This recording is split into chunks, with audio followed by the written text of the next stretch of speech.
Subscribe now and press the bell icon. Never miss an update.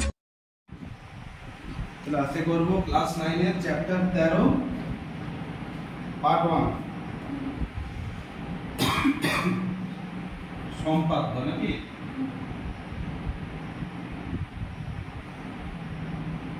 আর ত্রিভুজের সমান ক্ষেত্রফল বিশিষ্ট সামন্তরিক অঙ্কন যার একটি কোণের পরিমাপ নির্দিষ্ট। একটা কোণ আমার ফিক্স, ঠিক আছে। আমার দিদি খুব ভালো চটের আসন তৈরি করতে পারে। আমার দিদি কবে হলো? তোমার দিদি হবে, আমার নেই। সে অনেকগুলি আসন তৈরি করেছে। আমি ঠিক করেছি দিদির তৈরি কিছু সংখ্যক আসনে ফাঁকা জায়গায় রঙিন ভেলভেট কাপড় আটকাবো ও আসনগুলি আরো সুন্দর করার চেষ্টা করব। আমি দিদির তৈরি নিচের একটি আসন নিলাম। তো দিদির আসনটা আগে যেখানে এ বি সি ত্রিভুজটা ফাঁকা ছিল, ও ওই জায়গায় একটা ত্রিভুজাকার ভেলভেট কাপড় কেটে লাগিয়ে দিয়েছে, ঠিক আছে। পরেরটায় কি আছে? হলুদ অংশটা পুরো কাপড় দিয়েছে, কিন্তু একটা সামন্তরিকের মতো অংশ সাদা পড়ে আছে, যেটাকে সে ভেলভেটের কাপড় দেবে, ঠিক আছে। আচ্ছা, আমরা আমাদের খাতায় প্রথমে একটি নির্দিষ্ট ত্রিভুজ আঁকবো, তারপরে ওই ত্রিভুজের সমান ক্ষেত্রফল বিশিষ্ট একটি সামন্তরিক আঁকবো যার একটি কোণ নির্দিষ্ট কোণের সমান হোক। তাহলে একটি নির্দিষ্ট ত্রিভুজ এবিসি নিয়েছে। তাহলে প্রথম স্টেপ কি করলো? একটা ত্রিভুজ নিল এ বি সি, যেমন বইয়ে আছে করছি। আচ্ছা, ও একটি নির্দিষ্ট পরিমাপের কোণ x ডিগ্রি আঁকলাম, এই ত্রিভুজটা নিয়েছে। আর একটা নির্দিষ্ট কোণ নিল, এটা x ডিগ্রি। কোণের মান তুমি দিয়ে দেবে, নাম দিতে পারো বা কোণে এরকম অ্যারো দেবে, যে সরলরেখা চলুক এ সরলরেখা চলুক, কারণ এই দুটো লাইনের ছোট বড়র উপর কোণের ভ্যালু মানে কোণের মান পরিবর্তিত হয় না, সেম থাকে। তাহলে আমার কোণের সরলরেখার মান এতটা থাকুক কি এত বড় করি, ডাজন্ট ম্যাটার। আচ্ছা, এবার এবিসি এর বিসি বাহুকে পেন্সিল কম্পাস ও স্কেলের সাহায্যে ডি বিন্দুতে সমদ্বিখণ্ডিত করলাম বিসি বাহুকে। তাহলে 2 নম্বরে কি করলাম? এই যে এবিসি ত্রিভুজটা ছিল, ঠিক আছে, বিসি বাহুকে পেন্সিল কম্পাস মানে কি? এখান থেকে অর্ধেকের বেশি নিয়ে একটা দাগ টানবো, আবার নিচে একটা দাগ টানবো। ধরো অর্ধেকের বেশি নিলাম, নিয়ে একটা দাগ টানলাম, আবার নিচে একটা দাগ টানলাম, এখানে একটা দাগ হলো, এখানে দাগ হলো। আবার অর্ধেকের সেই একই মাপ নিয়ে এখানে একটা দাগ টানবো, নিচে একটা দাগ টানবো, দিয়ে টেনে দেবো, দিয়ে স্কেল বসিয়ে টেনে দেবো। এখানে আমার দাগটা পড়লো, আমি এর নাম দিলাম ডি, ঠিক আছে। ওকে, তাহলে লাইনটা কিরকম হওয়া উচিত? এইরকম হবে, যার আমি ডি বিন্দুতে দিলাম, দিয়ে আমি এই পয়েন্টগুলো মুছে দিলাম, কারণ দেখতে খারাপ লাগছে, ঠিক আছে।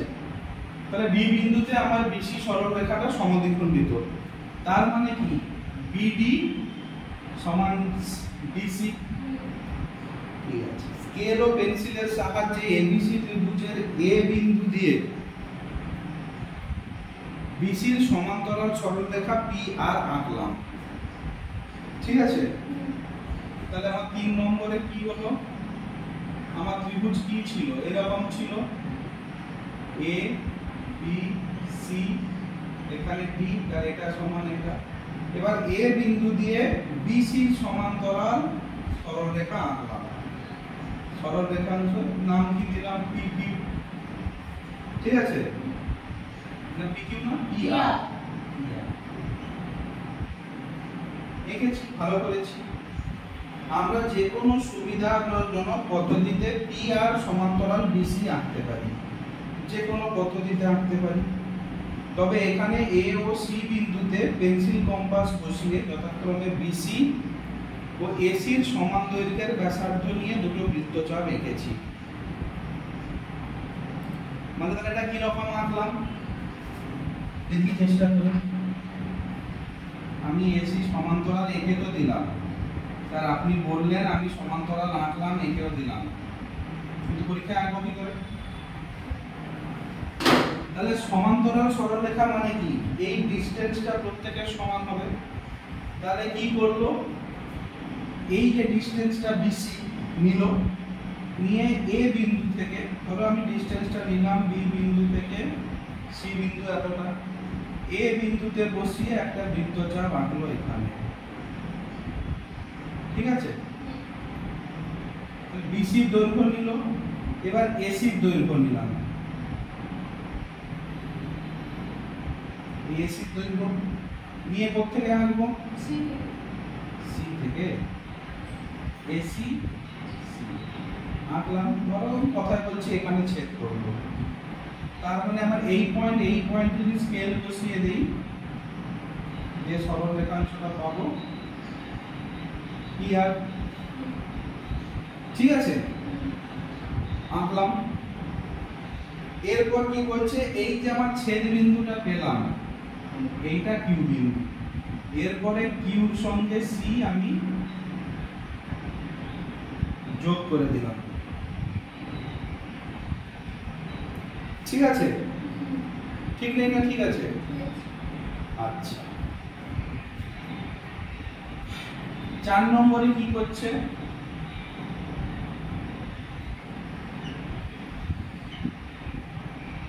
এই তো করেছে, এই 4 নম্বর ওখানে লিখবো না? আচ্ছা এখানেই লিখবো। 4 নম্বর কি করলো, এবিসি ত্রিভুজের বিসি বাহুর ডি বিন্দুতে, তাহলে আমার এবিসি ত্রিভুজ লাস্ট অবধি কি হলো, এরকম হলো, এ বি সি ডি, আর আমার এরকম ছিল পি আর, এটা এরকম ভাবে ছিল তো কিউ বিন্দু।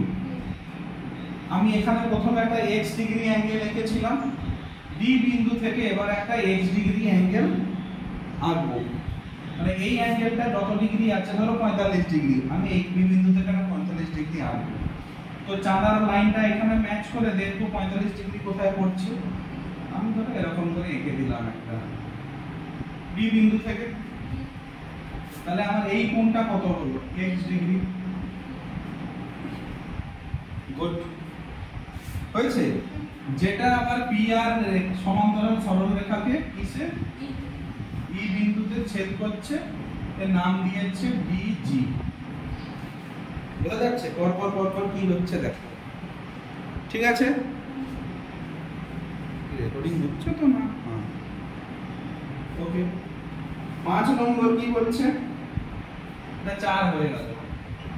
5 এ বলছে কি, স্কেল ও পেন্সিল কম্পাসের সাহায্যে ডিসির সমান করে, বুঝলে, ই আর কেটে নিলাম, ই আর থেকে ই এফ অংশ কেটে নিলাম এবং সি ও এফ বিন্দু যোগ করে দিলাম।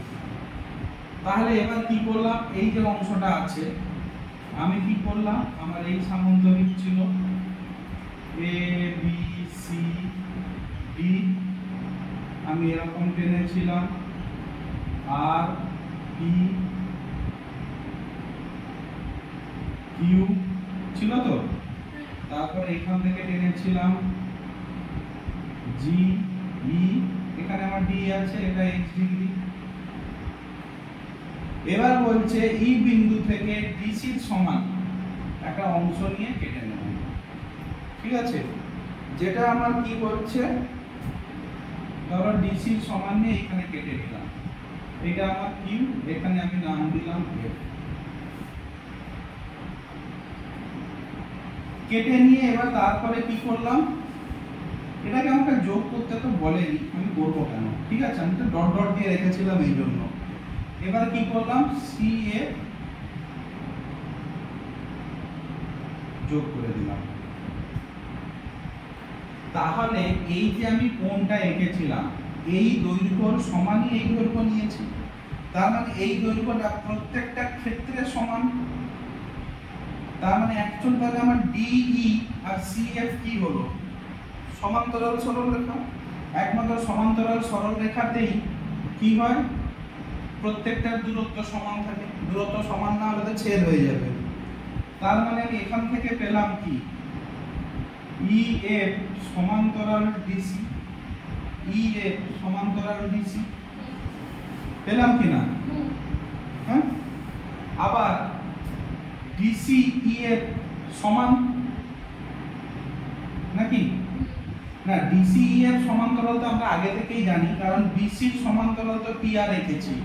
তাহলে DC এর সমান্তরাল যদি PR হয়, PR এরই তো একটা অংশ EF, তাহলে EF হচ্ছে BC এর সমান্তরাল এবং একই দৈর্ঘ্য নিয়ে তো কেটেছি। তার মানে EF সমান ও DC, তাহলে এক জোড়া বাহু সমান ও সমান্তরাল হলে চতুর্ভুজ EFCD হয়ে গেল কি একটা সামান্তরিক হলো না? হলো না? ঠিক আছে, 5 নম্বর এখানে শেষ। তার মানে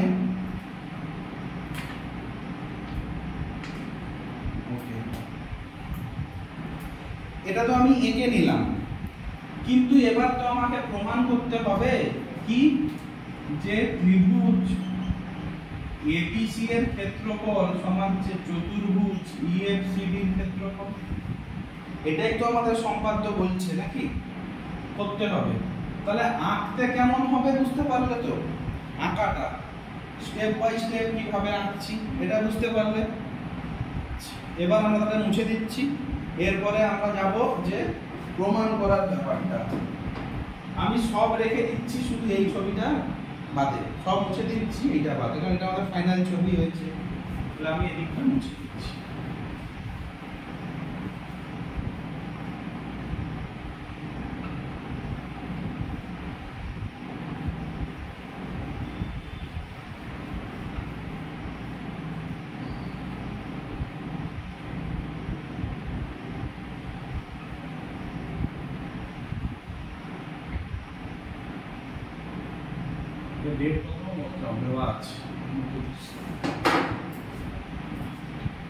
এখানে এবার কি বলছে,